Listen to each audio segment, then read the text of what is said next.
अस्सलामुअलैकुम प्यारे व्यूवर्स। ये वीडियो है डॉक्टर जाकिर नाइक की। और एक हिंदू लड़का है, वो सवाल करता है खुदा है क्या मुझे मुसलमान क्यों नहीं बनाया। तो डॉक्टर जाकिर नाइक उसे बहुत ही अच्छे लफ्ज़ों से समझाते हैं। आइए देखते हैं वीडियो। और वीडियो अच्छी लगे चैनल को सब्सक्राइब करें, वीडियो को लाइक करें। शुक्रिया। मिलते हैं वीडियो के बाद। अस्सलामु अलैकुम वरहमतुल्लाहि वबरकातुह। Hello, my name is Vignesh. I am from Oriental College. I am staying at चितागेम। मेरा पहला सवाल ये है कि अगर जब अल्लाह एक ही है तो फिर मेरे जो बैकग्राउंड है वो सब मुसलमान भाई है, मैं अकेला हिंदू।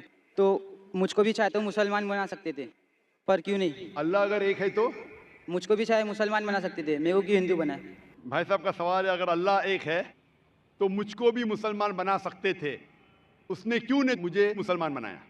भाई साहब का अच्छा सवाल है और इसका जवाब है कि हमारे आखिरी पैगंबर मोहम्मद सल्लल्लाहु अलैहि वसल्लम फरमाते हैं कि हर इंसान, हर बच्चा जब पैदा होता है वो दीनुल फित्र में पैदा होता है।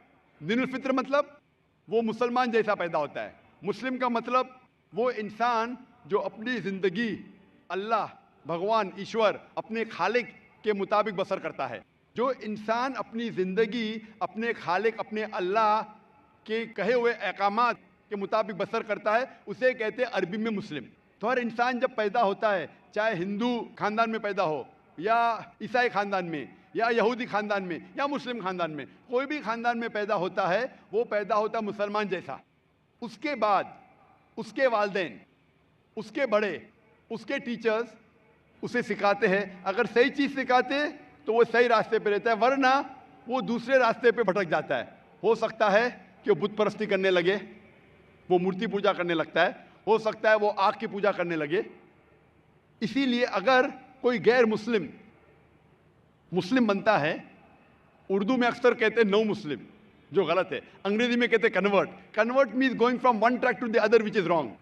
सही लफ्ज है लौटा हुआ मुस्लिम, क्योंकि हर इंसान पैदा होता है मुस्लिम जैसा, फिर उसके वालिदैन, उसके बड़े के जरिए से वो गलत ट्रैक पे जाता है, और जब सही ट्रैक पे आ जाता है वापस, सही लफ्ज है लौटा हुआ मुस्लिम। अंग्रेजी में कहेंगे रिवर्ट। अक्सर हम कहते हैं नो मुस्लिम, जो इस्लामी तालीमात के मुताबिक गलत है। सही लफ्ज होना चाहिए लौटा हुआ मुस्लिम, रिवर्ट। और आपका सवाल था कि अल्लाह ने तुम्हें मुस्लिम क्यों नहीं बनाया। अल्लाह ने तुम्हें मुस्लिम ही बनाया।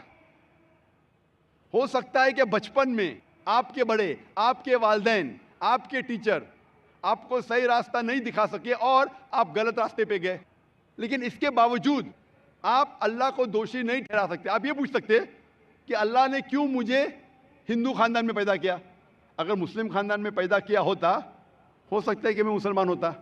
अल्लाह ताला फरमाते हैं कुरान मजीद में कि अल्लाह अगर चाहे तो सारे इंसानों को मुसलमान बना सकता है, लेकिन फिर टेस्ट क्या है। अगर टीचर चाहे तो सारे स्टूडेंट को पास कर सकता है, लेकिन टेस्ट क्या है। टेस्ट वो होता है क्या टीचर सही तालीम देने के बाद इम्तिहान लेता है, जो आदमी सही जवाब देता है वो पास होता है, जो गलत देता है फेल होता है। अल्लाह ताला ने सारे इंसानों को अपना आखिरी पैगाम दे चुका है कुरान मजीद। उसके बाद अगर इंसान उस पर अमल करते तो पास होते, अमल नहीं करते तो फेल होते।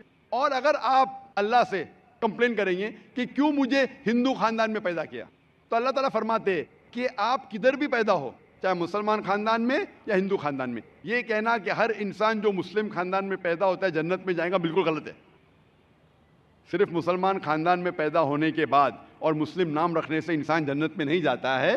जन्नत में जाने के लिए एक अल्लाह में मानने के अलावा, अल्लाह के रसूल में मानने के अलावा उनके अहकामात पे अमल करना चाहिए। हर मुस्लिम अमल तो नहीं करता है, तो हर इंसान जो मुस्लिम खानदान में पैदा होता है वो जन्नत में नहीं जाएगा।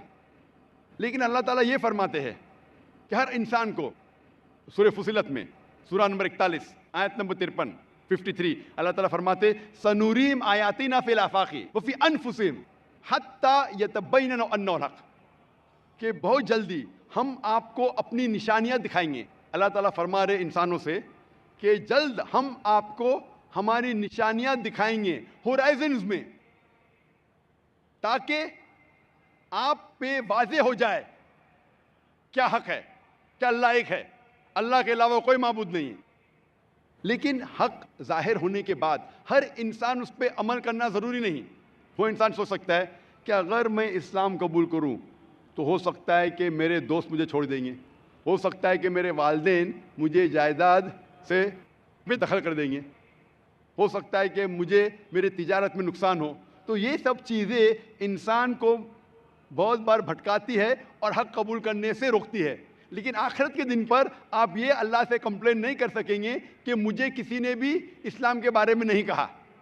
इसीलिए कुरान मजीद में लिखा गया है सूरह अनाम में सूरह नंबर 6 आयत नंबर 158 कि उस दिन, आखिरत के दिन, अगर आप कहेंगे कि मेरे वालिदैन बुत परस्त थे, मूर्ति पूजा करते थे, इसीलिए मैं कर रहा हूँ, तो अल्लाह ताला फरमाएगा ये बहाना नहीं चलेगा, क्योंकि अल्लाह ताला खुद हर इंसान के दिल में वाज़े कर देता है हक क्या है, और वादे करने के बाद आपके पास कोई शिकायत का मौका नहीं रहेगा।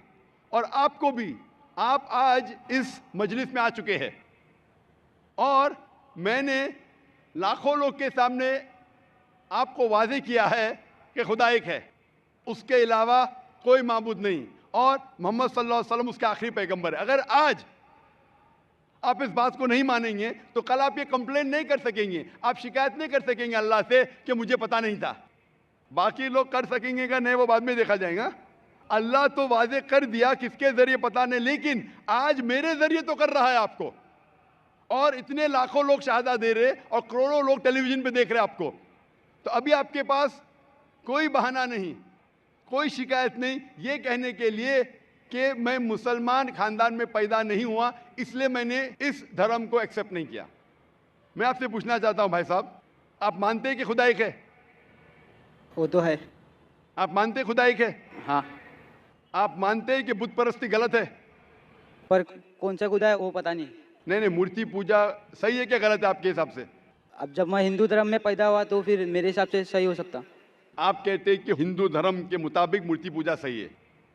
मैं आपको आपके हिंदू धर्म की किताबों का हवाला देता हूं, मजहबी किताबों का।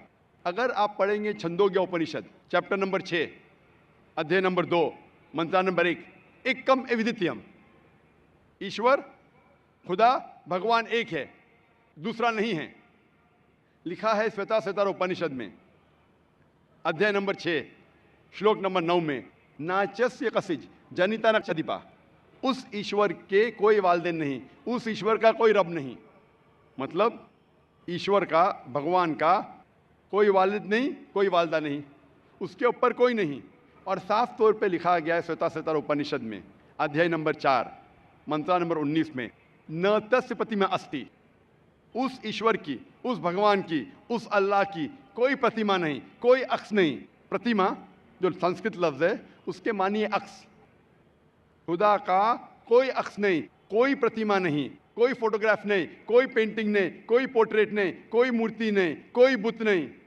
और ये पैगाम दोहराया गया है यजुर्वेद में अध्याय नंबर 32 मंत्र नंबर 3 में, इसमें लिखा है ना तस्य प्रतिमा अस्ति, उस ईश्वर, उस भगवान, उस अल्लाह की कोई प्रतिमा नहीं, कोई अक्स नहीं, कोई पिक्चर नहीं, कोई पेंटिंग नहीं, कोई पोर्ट्रेट नहीं, कोई बुत नहीं, कोई मूर्ति नहीं।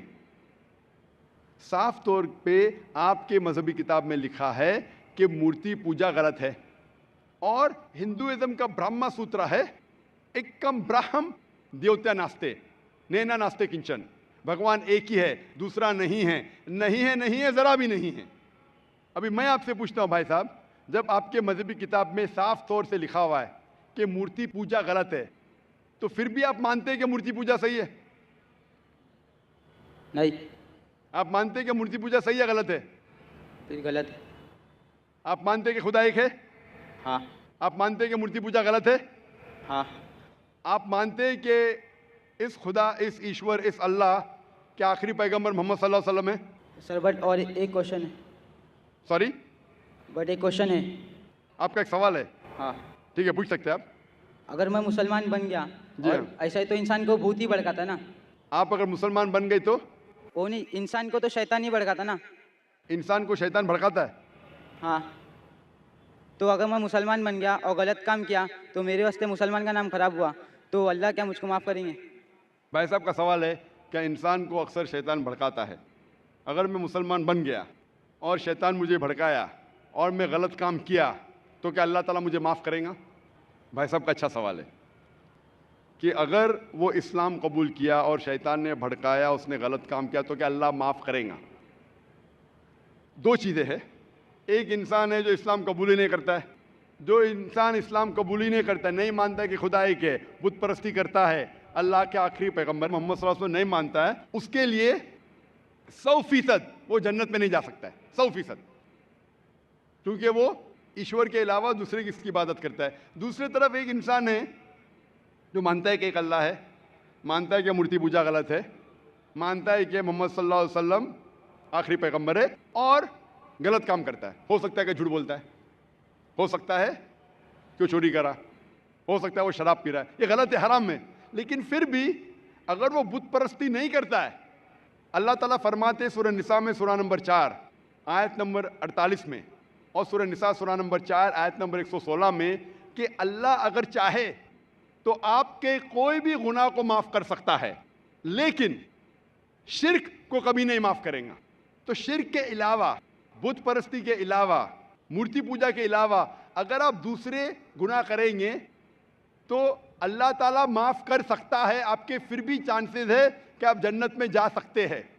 लेकिन अगर बुत परस्ती करते हुए आप मरेंगे तो आपको जन्नत में जाने का कोई भी चांस नहीं है।